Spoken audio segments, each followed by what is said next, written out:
Welcome to Trailer Life Revival and our series RV Reno on $200 a month. A series that shows that small changes over time on a small budget can make a big impact. Let's get started. There's always a lot of discussion about slide outs, and one of the posts I saw recently online discussed a slide out floor kind of bowing here in the middle. In the poster stated that she didn't feel the floor was rotten, in that it was just weak in the middle. And a couple of people agreed with her, but the majority of the people replying to her post stated that no, if it's weak in the middle, it has to be rotten, and that is wrong. Now, it can also be true, but it doesn't have to be rotten to be weak in the middle. Our slide was weak in the middle. When you walked in it, it kind of shook. Not the actual whole box of the slide, but the floor shook. It sloped down, but I knew there was no rot. There's no moisture issues here. So when we ripped out the carpet, sure enough, the OSB board that spans the whole underneath of the slide was perfectly dry, in perfectly good shape, other than the fact that it had bowed over time.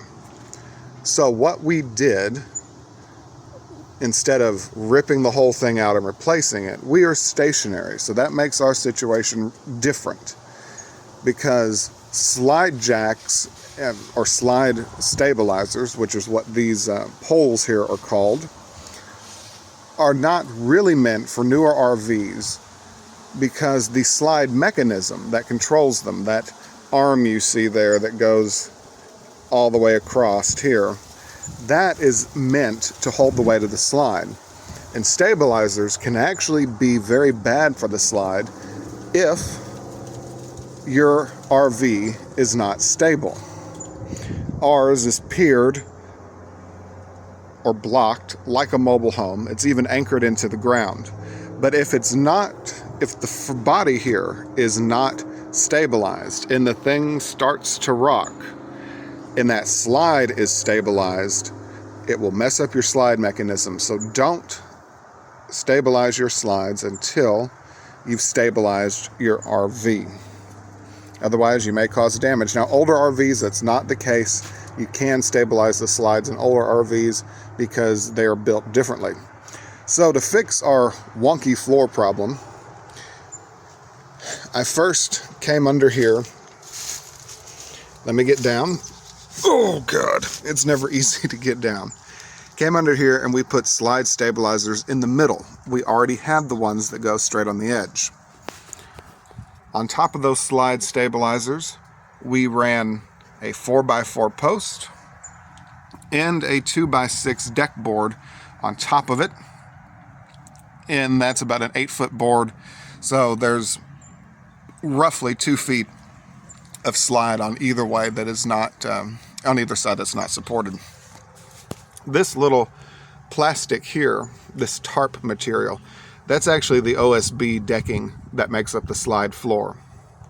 Slides have no support in the middle generally.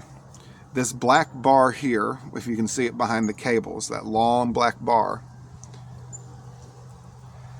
and underneath there, this little piece of OSB is attached back here and attached back to the slide, to this bar on the end of the slide.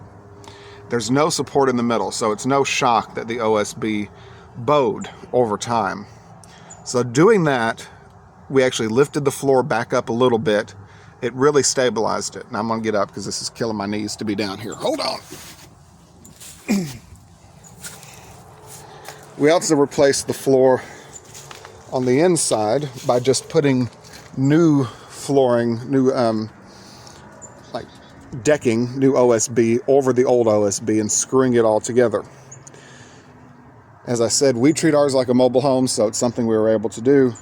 If you too are blocked up and anchored and you're having issues with your slide, I highly recommend supporting your slide. It has made a tremendous difference on how stable the house feels, and it's not that expensive. Those slide stabilizer jacks, you can get a pair of those on Amazon for about $50, and it kind of fits the bill. Run you some boards underneath there, make you a joist, so to speak, and that floor will be much more stable for years to come.